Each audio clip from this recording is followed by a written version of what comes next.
ಇನ್ನು ರಾಜ್ಯ ಸರ್ಕಾರ ರಚನೆ ಆದ ದಿನದಿಂದ ಕೈಪಾಳ್ಯದಲ್ಲಿ ಹೆಚ್ಚುವರಿ ಡಿಸಿಎಂ ಚರ್ಚೆ ನಡೀತಾನೆ ಇದೆ.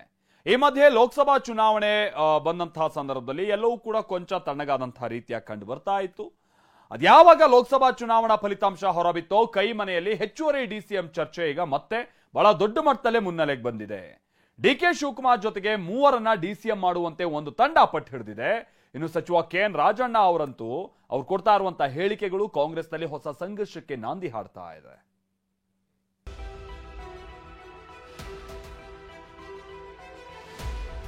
ಡಿಸಿಎಂ ಸ್ಥಾನಗಳು ಖಾಲಿಯವೆ, ಅದನ್ನ ಭರ್ತಿ ಮಾಡಿ ಅಂತ ಹೇಳಿದ್ವಿ ಅಷ್ಟೇ. ಪೇಪರ್ ಮಾತಾಡೋರೆಲ್ಲ ಹೋಗಲ್ಲ, ಹೈಕಮಾಂಡ್ ಅಲ್ಲಿ ಮಾತಾಡ್ಕೊಂಡು ಪರಿಹಾರ ತಗೊಂಡು ಬರ್ಲಿ. ಹೈಕಮಾಂಡ್ಗೂ ಹೇಳ್ತೀನಿ, ಎಲ್ಲಾ ಕಡೆನೂ ಹೇಳ್ತೀನಿ, ತಪ್ಪೇನು ಹೇಳಿದ್ರೆ ನೀವು ಟಿವಿ ಅವರು ಪೇಪರ್ ಅವರು ಇದಕ್ಕೆ ಪರಿಹಾರ ಕೊಡುದಿಲ್ಲ, ನೀವು ಪ್ರಚಾರ ಕೊಡ್ತೀರಷ್ಟೇ. ಆಯ್ತು, ಪ್ರಚಾರಕ್ಕೋಸ್ಕರನೇ ಹೇಳ್ತಾರೆ ಅಂತ ಅವ್ರು ಹೇಳ್ಕೊಂಡ್ಲಿ ಬಿಡಿ, ನನಗೇನು. ಕಾಂಗ್ರೆಸ್ ಪಾಳೆಯದಲ್ಲಿ ಹೆಚ್ಚುವರಿ ಡಿಸಿಎಂ ಚರ್ಚೆ ಕಿಡಿ ಹೊತ್ತಿ ಉರಿತಿದೆ. ಕೆಎನ್ ರಾಜಣ್ಣ ಶುರು ಮಾಡಿದ ಚರ್ಚೆ ತೀವ್ರ ಸ್ವರೂಪಕ್ಕೆ ತಿರುಗಿದೆ. ಒಂದ್ ಕಡೆ ಸಮುದಾಯಗಳ ಅಸ್ತ್ರ, ಮತ್ತೊಂದ್ ಕಡೆ ಪಕ್ಷ ಸಂಘಟನೆಯ ಪ್ರತ್ಯಾಸ್ತ್ರ. ಇದೇ ಚರ್ಚೆ ಇದೀಗ ಕಾಂಗ್ರೆಸ್ ನಾಯಕರ ಸಂಘರ್ಷಕ್ಕೆ ದಾರಿ ಮಾಡಿಕೊಟ್ಟಿದೆ. ಕಾಂಗ್ರೆಸ್ನಲ್ಲಿ ಜೋರಾದ ಹೆಚ್ಚುವರಿ ಡಿಸಿಎಂ ಸಮರ. ಡಿಸಿಎಂ ಡಿಕೆ ರಾಜಣ್ಣ ನಡುವೆ ಮಾತಿನ ಕದನ. ಡಿಕೆ ವಿರುದ್ಧ ಸಚಿವ ಕೆಎನ್ ರಾಜಣ್ಣ ಸಮುದಾಯಗಳ ನ್ಯಾಯಾಸ್ತ್ರ ಬಿಟ್ಟಿದ್ದಾರೆ. ಎಲ್ಲಾ ಸಮುದಾಯಗಳಿಗೆ ಸಮಾನ ಅವಕಾಶ ಕೊಡಬೇಕು ಅಂತ ಪಟ್ಟು ಹಿಡಿದಿದ್ದಾರೆ. ಆದ್ರೆ ರಾಜಣ್ಣ ಆಡ್ತಿರೋ ಪ್ರತಿ ಮಾತು ಡಿಕೆ ಕುರ್ಚಿಗೆ ಕುತ್ತು ತರೋ ಎಲ್ಲಾ ಲಕ್ಷಣಗಳು ಕಾಣಿಸ್ತಿವೆ. ಹೀಗಾಗಿ ಕನಕಪುರ ಬಂಡೆಯ ಕಣ್ಣು ಕೆಂಪಾಗಿದ್ದು, ಯಾರದ್ದು ಏನೇ ಬೇಡಿಕೆ ಇದ್ರೂ ಹೈಕಮಾಂಡ್ಗೆ ಹೋಗಿ ಕೇಳಲಿ ಅಂತ ಮಾತಿನಲ್ಲೇ ತಿವಿದಿದ್ದಾರೆ. ಇದಕ್ಕೆ ಪ್ರತ್ಯುತ್ತರ ಕೊಟ್ಟ ರಾಜಣ್ಣ, ನನಗೆ ಸ್ವಂತ ಬುದ್ಧಿ ಇದೆ ಅಂತ ತಿರುಗೇಟು ಕೊಟ್ಟಿದ್ದಾರೆ.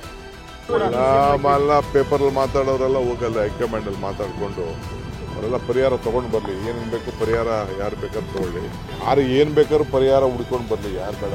ಈಗ ಹೇಳ್ತೀನಿ, ಹೈಕಮಾಂಡ್ಗೂ ಹೇಳ್ತೀನಿ, ಎಲ್ಲಾ ಕಡೆನೂ ಹೇಳ್ತೀನಿ, ತಪ್ಪೇನು ಹೇಳಿದ್ರೆ ನನಗೇನು. ಡಿಕೆ ಶಿವಕುಮಾರ್ ಹೇಳ್ದಂಗೆ ನಾವು ನಡ್ಕೋಬೇಕು ಅಂತ ಏನಿಲ್ಲ. ನಮಗೆ ಸ್ವಂತ ಬುದ್ಧಿ ಇದೆ. ನಾನು ಲಾ ಗ್ರಾಜುಯೇಟ್ ಇದ್ದೀನಿ, ನನಗೇನು ಬುದ್ಧಿ ಬರ್ತೈತೆ ಆ ಬುದ್ಧಿ ಅಂತ ನಾನು ಕೆಲಸ ಮಾಡ್ತೀನಿ, ಮಾತು ಹೇಳ್ತೀನಿ. ಇಬ್ಬರ ನಡುವಿನ ಮುಸುಕಿನ ಗುದ್ದಾಟ ಇಷ್ಟಕ್ಕೆ ನಿಲ್ಲಲಿಲ್ಲ. ಪ್ರಚಾರಕ್ಕೆ ಹೀಗೆಲ್ಲ ಮಾತಾಡ್ತಾರೆ ಅಂತ ಡಿಕೆ ಲೇವಡಿ ಮಾಡಿದ್ರು. ಪರೋಕ್ಷವಾಗಿ ತಮ್ಮನ್ನೇ ಉದ್ದೇಶಿಸಿ ಆಡಿದ ಮಾತಿಗೆ ರಾಜಣ್ಣ ಮಾತಿನಲ್ಲೇ ಚಾಟಿ ಬೀಸಿದ್ದಾರೆ. ಪೇಪರ್ ನೀವು ಟಿವಿ ಅವರು ಪೇಪರ್ ಅವರು ಇದಕ್ಕೆ ಪರಿಹಾರ ಕೊಡುದಿಲ್ಲ, ನೀವು ಪ್ರಚಾರ ಕೊಡ್ತೀರಷ್ಟೇ. ಆಯ್ತು, ಪ್ರಚಾರಕ್ಕೋಸ್ಕರನೇ ಹೇಳ್ತಾರೆ ಅಂತ ಅವ್ರು ಹೇಳ್ಕೊಂಡ್ಲಿ ಬಿಡಿ, ನನಗೇನು. ನನಗೆ ನಾನೇ ನಿಮ್ಮನ್ನು ಹುಡ್ಕೊಂಬಂದಿಲ್ಲ, ನೀವೇ ಬಂದಿದ್ದೀರಿ. ನೀವು ಬಂದಾಗ ನನ್ನ ಮನಸ್ಸಿನಲ್ಲಿ ಏನು ಭಾವನೆ ಇದೆ ಹೇಳಿದ್ದೀನಿ.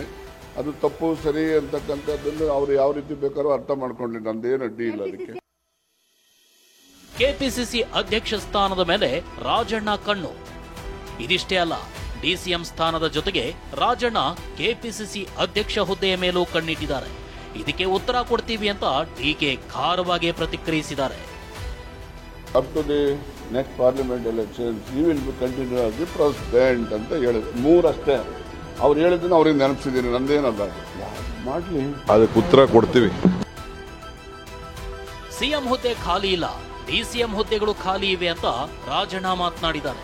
ಸಚಿವ ಎಚ್.ಸಿ. ಮಹದೇವಪ್ಪ ಕೂಡ ಹೆಚ್ಚುವರಿ ಡಿಸಿಎಂ ಸ್ಥಾನದ ಪರ ಬ್ಯಾಟ್ ಬೀಸಿದ್ದಾರೆ. ಸಿಎಂ ಸ್ಥಾನ ಈಗ ಖಾಲಿ ಇಲ್ಲ, ಭರ್ತಿ ಮಾಡಕ್ಕೆ. ಡಿಸಿಎಂ ಸ್ಥಾನಗಳು ಖಾಲಿಯವೆ, ಅದನ್ನ ಭರ್ತಿ ಮಾಡಿ ಅಂತ ಹೇಳಿದೀವಿ ಅಷ್ಟೇ. ಡಿಸಿಎಂಗಳಿಗೆ ಆಗ್ಬೇಕು ಅಂತೇಳಿ ಬಹಳಷ್ಟು ಜನರಿಗೆ ಆಗ್ಬೇಕು ಅಂತಕ್ಕಂಥ ಅನಿಸಿಕೆ ಇದೆ. ಡಿಸಿಎಂ ಹುದ್ದೆ ಬಗ್ಗೆ ಬಹಿರಂಗ ಹೇಳಿಕೆ ನೀಡದಂತೆ ಸಿಎಂ ತಾಕೀತು. ಇನ್ನು ಡಿಸಿಎಂ ಕುರಿತ ಚರ್ಚೆ ಹೆಚ್ಚಾಗ್ತಾ ಇದ್ದಂತೆ ಸಿಎಂ ಸಿದ್ದರಾಮಯ್ಯ ಕೆಎನ್ ರಾಜಣ್ಣಗೆ ಕರೆ ಮಾಡಿದ್ದಾರೆ ಎನ್ನಲಾಗಿದೆ. ಡಿಸಿಎಂ ಹುದ್ದೆ ಬಗ್ಗೆ ಬಹಿರಂಗವಾಗಿ ಹೇಳಿಕೆ ಕೊಡಬಾರದು ಅಂತ ತಾಕೀತು ಮಾಡಿದ್ದಾರೆ. ಬಹಿರಂಗ ಹೇಳಿಕೆಗಳಿಂದ ಸರ್ಕಾರ ಪಕ್ಷದ ಮೇಲೆ ಪರಿಣಾಮ ಬೀರುತ್ತೆ ಅನ್ನೋ ಕಿವಿ ಮಾತು ಹೇಳಿದ್ದಾರಂತೆ. ಸುನೀಲ್, ಟಿವಿ9 ಬೆಂಗಳೂರು.